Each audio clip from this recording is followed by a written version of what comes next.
an infinite amount of cash at the Federal Reserve. There is an infinite amount of cash at the Federal Reserve. There is an infinite amount of cash at the Federal Reserve.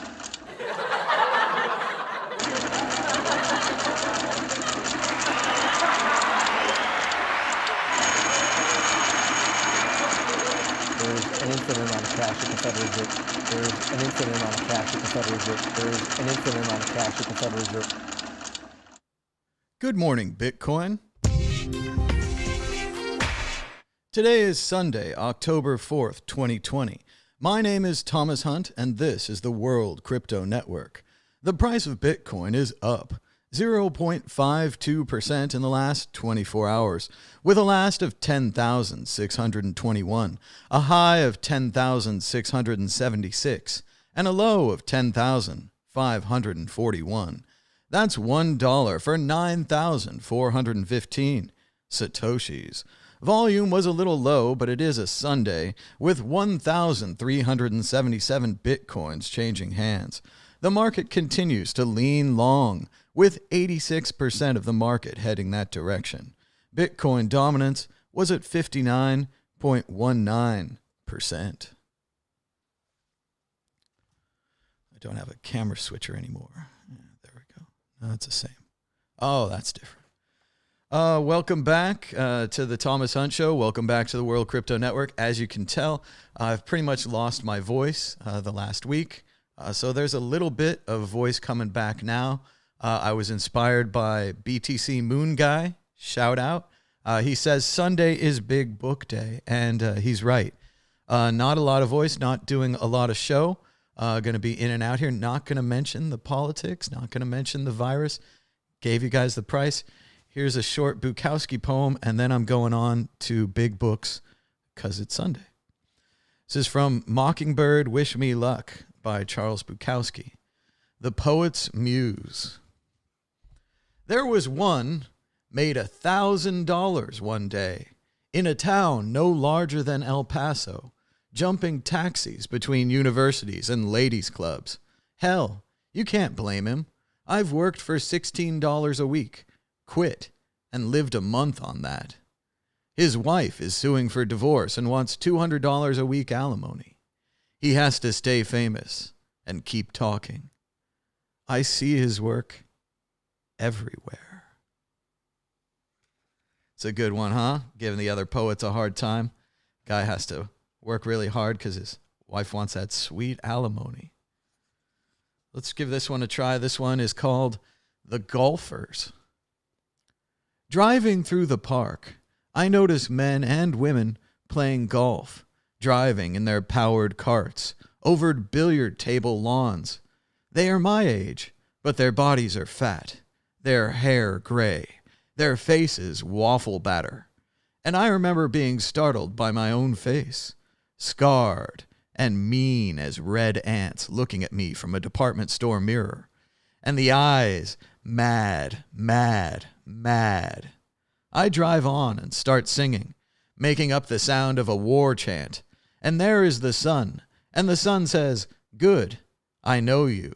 And the steering wheel is humorous, and the dashboard laughs. See, the whole sky knows I have not lied to anything.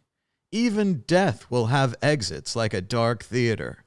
I stop at a stop sign, and as the fire burns the trees and the people and the city, I know that there will be a place to go and a way to go, and nothing need ever be lost. That one went in an interesting direction there.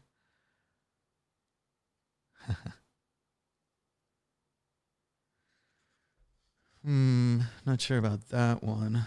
Let's see. Oh, here we go. Oh yeah, this one's inappropriate. Let's read this one. Making it. Ignore all possible concepts and possibilities. Ignore Beethoven, the spider, the damnation of Faust. Just make it, babe. Make it. A house, a car, a belly full of beans. Pay your taxes. Fuck. And if you can't fuck, copulate. Make money, but don't work too hard. Make somebody else pay. to make it. And don't smoke too much, but drink enough to relax. And stay off the streets. Wipe your ass really good. Use a lot of toilet paper. It's bad manners to let people know you're shit. You shit, or could smell like it, if you weren't careful. Another dark little poem there from Charles Bukowski. Mockingbird, wish me luck. So I've been on the move these days. Well, I was on the move for a little while, then I got stuck. Now I'm stuck here. But I was almost kind of on the move, and I don't exactly have all my books with me right now. But I did manage to grab a couple of them and bring them back for you, the viewers. Apologies to the podcast people. It's more of a visual thing. One of the books I brought back is called The Americans by Thomas Frank. This is a book of photographs, black and white, from the 1950s. And it's just a really interesting look. I think it's Robert Frank. I destroyed his name already. But I want to say that he was maybe British and that he drove across America, kind of looking for America, like Jack Kerouac, like de Tocqueville, like Steinbeck. This is a building or a house in Venice, California. And he went, look, you can see the American flags in there. It's pretty interesting. Here's a bumper pool table. A lot of these are similar to the other photo book I'm going to be showing you, the photo book by Stephen Shore. But what's so interesting here is that these are the 50s photos.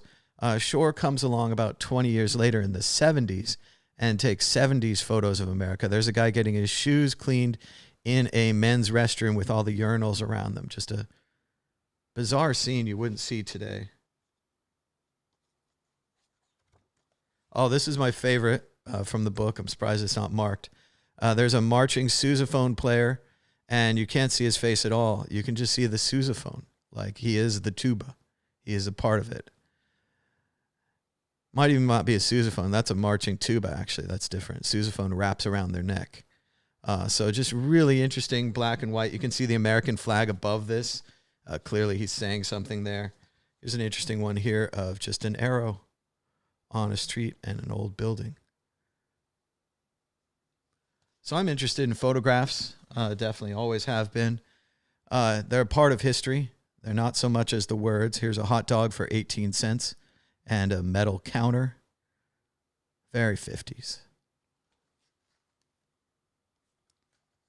It's another one, a lady in an elevator. Strange shadows, huh?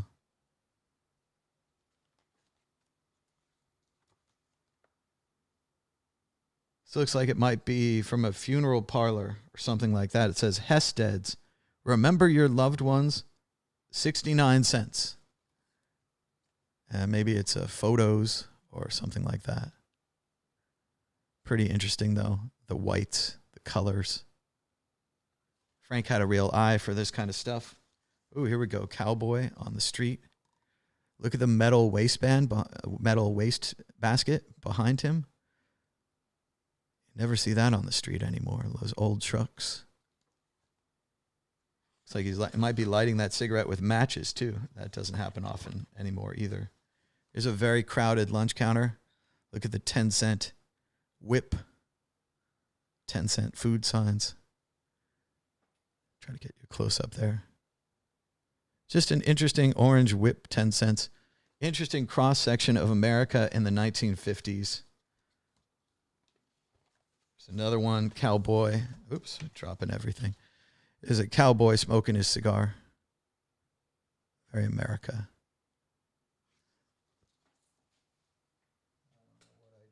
But it's down there now. So let's jump forward 20 years to Stephen Shore's book. It's called Uncommon Places, the complete work of Stephen Shore. And let's just compare America in the 1970s with America in the 1950s. So obviously we've switched to color film, larger negatives, but look at the emptiness. I'm trying to tilt this right. Look at the blue colors. Look at the plainness of everything. A lot of what both these photographers do, especially Shore here, is he shoots empty. So here's a good example. Everything that's in this book doesn't fall out. But here's a good example. You can see the couch. Standard living room, 1970s, totally empty and clean. But you'll notice there are no people. A lot of what Stephen Shore is doing in his work is shooting these empty streets. He's shooting what we left behind, or what we would have left behind if the world was frozen one day, perhaps with a nuclear bomb or something. This is what America would have left behind. These are the architecture. This is the temples. These are the things that people would have found. This is what America is about. Buildings and cars. And then he also does some people. Here's one, looks like the Yankees on spring training, perhaps. Interesting to see all the cages there. That's a man in many cages. Not just a powerful baseball man, but a man constricted by his environment. Interesting, huh? Keeps falling open to this page. I love this book, but it's not very well bound. And the complainers on the Amazon, they complain about everything. They were right. It is poorly bound for a book of this cost. There's a really interesting scene. You can see the falls. You can see the orange bags in front. Nice looking car in the middle. Just an interesting scene that would have been completely commonplace in the 1970s and now would be virtually impossible to recreate. It would take a Hollywood movie factory, and these days they would just do it on the green screen, right? Everything's green screen. Here's a Chevron still labeled Standard Oil. A lot of people forgot that Rockefeller's Standard Oil became Chevron, and that Chevron actually refers to those two little logos there. Those are chevrons. They're on military uniforms and medals and things like that. It's a little symbol. And also they had a Gulf Oil gas station across the way there. Maybe one more. Deserted, abandoned. What an interesting mix of architecture in this picture. See if I can get it in there. So you can see the large glass and steel, concrete glass and steel building in the background. You can see the classical, neoclassical, the courthouse type building there in the front. And then if you look to the very front, you see a bus stop, the most modern of American modernity. So really interesting stuff this morning from Stephen Shore, his book, Uncommon Places. And we also looked at Robert Frank and his book, The Americans, classic photo book from the 1950s. These are, of course, big books, no doubt. This is Big Book Sunday. Hopefully you can see kind of the size, the depth of this book, the weight. And photo books are expensive. They cost more to print. They cost more to buy. They cost more to ship. Sometimes Amazon doesn't even ship them in a nice package. They just let them slam around inside the box. I always complain. And bonus book, the Sorolla book. Sorolla, the Spanish master of light, as the book claims. I got to see his work in Ireland at the Irish Museum. It was fantastic. It was visiting from Spain. His main work is in Madrid. I would, of course, like to go there, see the museum, see what else they didn't bring on tour. Here's a great one of little girls jumping by the pond. Just look at all the light. This is a painter who Monet, who was of the same time period, saw him and was completely blown away, completely impressed. This was basically Monet's favorite painter in his older years. Obviously, Monet probably predated him. This was really my favorite picture from the exhibition. You can see here the men pulling the boat in from the day. Has a very photorealistic quality. But if you look to the background, I'll try to zoom in, you can see the people on the beach. You can see the people across the way on the rocks, like having a nice time. It's obviously the end of the day. Look at the shadows on their faces, the clear shadows of the sun, just like the title of the book said, Master of Light. And they meant it. He's amazing. And you probably, no offense to Sorolla or anything like that, but you probably haven't heard of him. This wasn't a known artist to me when I heard about him. Here's a inappropriate one. Let you guys have some fun. There's some naked boys on the beach. He did a lot of pictures of boys frolicking in the sun, so on and so forth, but all in good taste, despite the way things are now. But he also shot, this isn't the one, but he did some great pictures of orphans by the seaside. And you can just see the joy of the orphans, usually kept in an orphanage, suddenly free to run around the sea. So very cool stuff from Soroya.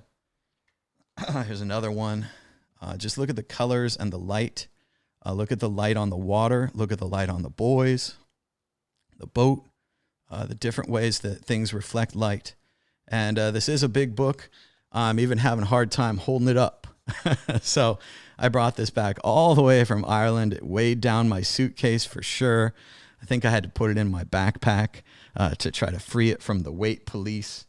I always have nicely packed suitcases, good sizes and all that, but they're always heavy with books these days. So, but it's worth it, right? It's nice. I get to bring back these nice books, and we get to take a look at them. There's another seaside picture, the oxen, maybe bringing in the boat.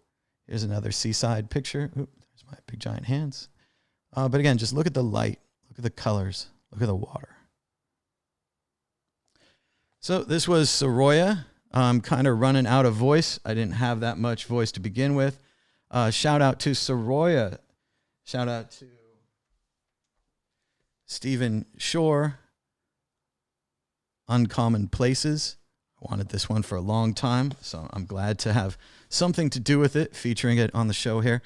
Robert Frank, I keep doing that because Thomas Frank wrote a book called What's the Matter with Kansas? He's a political philosopher, so I'm confusing the names. But The Americans, forward by Jack Kerouac. That's pretty cool too, huh? And of course, Mockingbird, Wish Me Luck by Charles Bukowski. So I'm pretty much out of voice. But it's good to be back. Hope to be back, do some more Thomas Hunt shows about various topics this week, cover a little Bitcoin news, and maybe even talk about the politics and everything else that's going on. In case you're worried, it's just my voice that's lost. I don't have any other conditions. I know why I lost it.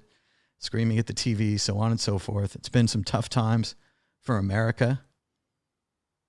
I hope that we'll get through this. I'm not entirely sure. And the problem, again, with America is like many of the other problems in the world, that it doesn't just stay in America. It's going to come to your country too. So it doesn't much matter if you don't care about American politics and so on and so forth. As Ralph Nader said, the lessons of politics is, if you're not turned on to politics, politics will turn on you. So we'll see what happens. About 30 days left till the excitement. Then we have the interregnum period, about 90 days of excitement. And we'll see how that turns out. Thanks so much to everybody for joining us. Looks like we just got a new block on Bitcoin. Price still up about 0.5 point, which is okay, but I think the stock market might go down again with the president's illness, and Bitcoin might follow the stock market down. But again, it's not an official prediction. It's not like I have a magic 8-ball that'll predict the price for you. Will the price of Bitcoin be higher 1 week from now? Ball says, ask again later. Ask again later. Sometimes, the ball wants to talk to you. Sometimes the ball doesn't. So thanks so much, everybody, for joining us. Until next time, bye-bye.